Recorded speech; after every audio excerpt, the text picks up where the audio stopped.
It's one of the most important decisions any couple planning a wedding has to make, but finding a wedding venue is one of the biggest challenges for one couple who opted to use a home they found on Airbnb. A cancellation 1 month before their dream day has left them with no place to say, "I do." We now have to replan our wedding. That essentially was taking 8 months to plan. We now have to replan it in 3 weeks.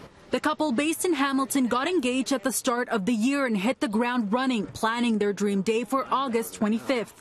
They say they had difficulty finding a venue in such short time, so looked for alternatives, finding this bridal path home in North Toronto on the short-term rental site Airbnb. The owners touted it as a, quote, paradise home that is stunning for, among other things, wedding events and birthday parties. Perfect for the couple. We exchanged some text messages explaining the details of what we're looking to be able to do, like having a tent and catering and all that sort of thing, and they didn't seem to have any problem with that. They say they paid half of the nearly $3,800 payment as a deposit for a 2-night stay on January 15th, telling the owners they would be staying in the home with another couple and hosting their wedding in their backyard with about 100 guests.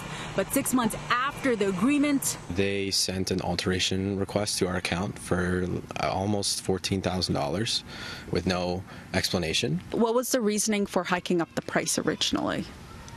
It had to do with the cost of the mortgage was what their initial excuse was, but they kept changing the reason as time went on, and as we kind of refuted the reasons that they were giving us for changing the price, and it just got to the point where it didn't seem like they could be reasoned with it anymore, so we asked Airbnb to cancel it. Nate says Airbnb attempted to mediate between them and the host, but neither side gave in. The couple said they got a refund. We sent a list of questions to Airbnb and were referred to their website, which indicates that hosts can't request guests to pay a higher price than the one that was listed on the booking request. The spokesperson did not provide a response when City News asked why the host was allowed to increase their prices months after the couple paid a deposit.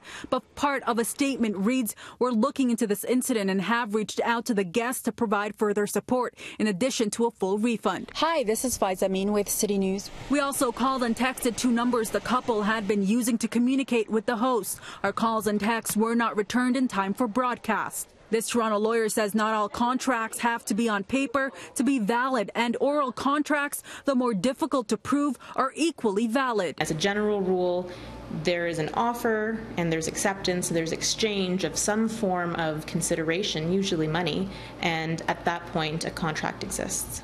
Karima Saad also says people should read the fine print and do have legal grounds in situations where an agreement is broken.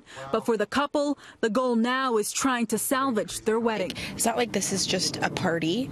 They know how important weddings are to a lot of people, and they probably figured that we wouldn't really have another choice except to pay money. Late this evening, an Airbnb spokesperson said they were supporting the couple through the rebooking process, and they've suspended the host account, also saying they'll be looking further into their history with guests on the platform. For City News, I'm Faiza Amin.